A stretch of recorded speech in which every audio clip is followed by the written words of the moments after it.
Hello everyone, today I'm going to be taking a look at an upgrade for the city-states infantry in Conquest, the Last Argument of Kings and First Blood by Bellum Games, as I look at the Lochagos. Alright, I'm going to be taking a look at the Lochagos for the city-states. So this is a unit officer upgrade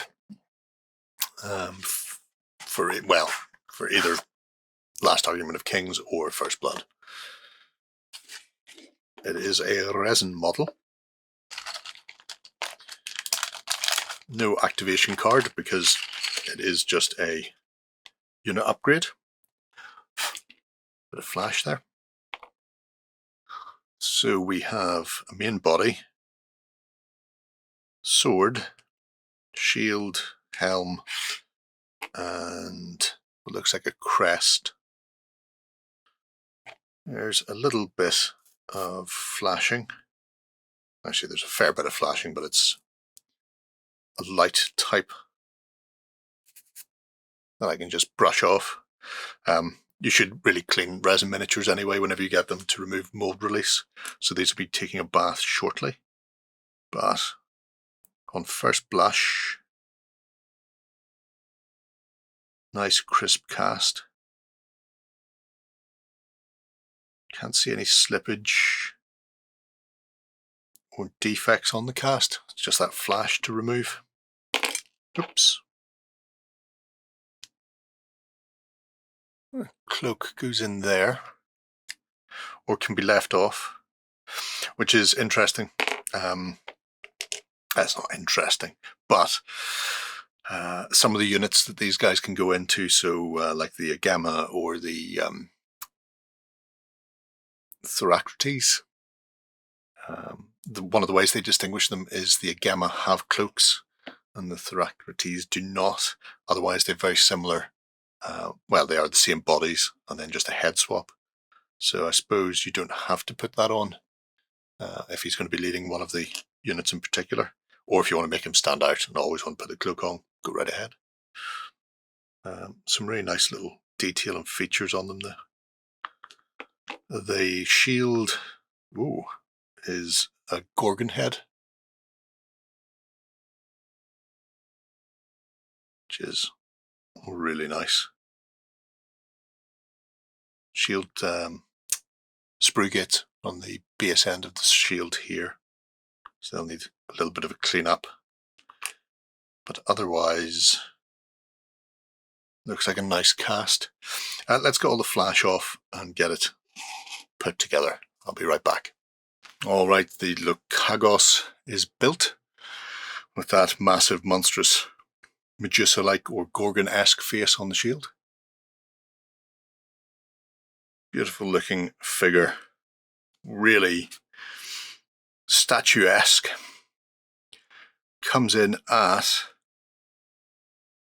43mm to eye level and about 53 to the top of that crest, maybe 52. So absolute monster.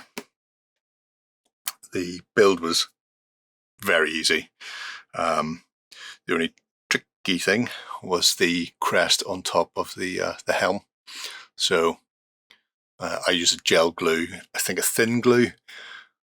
Once they contact, you don't have any wiggle room, whereas with gel you can let it squeeze out a bit and then tidy it up. So build easy, and the overall look of the miniature is excellent. No real issues with any moulding or seam lines on this one at all. So absolutely cracking. I did decide to throw the cloak on in the end. He just looks a bit better with it. I think he sort of fills the base a bit more, but obviously could have been left off. There's enough there is sculpted detail on the back, on the cuirass as well, and because of the way the attachments are directly beneath the pauldrons on the shoulder, you wouldn't notice if you left it off. Obviously, possibly a bit of a weird kink around the bottom of the kirtle on the skirt if you leave it off there. But yeah, terrific figure.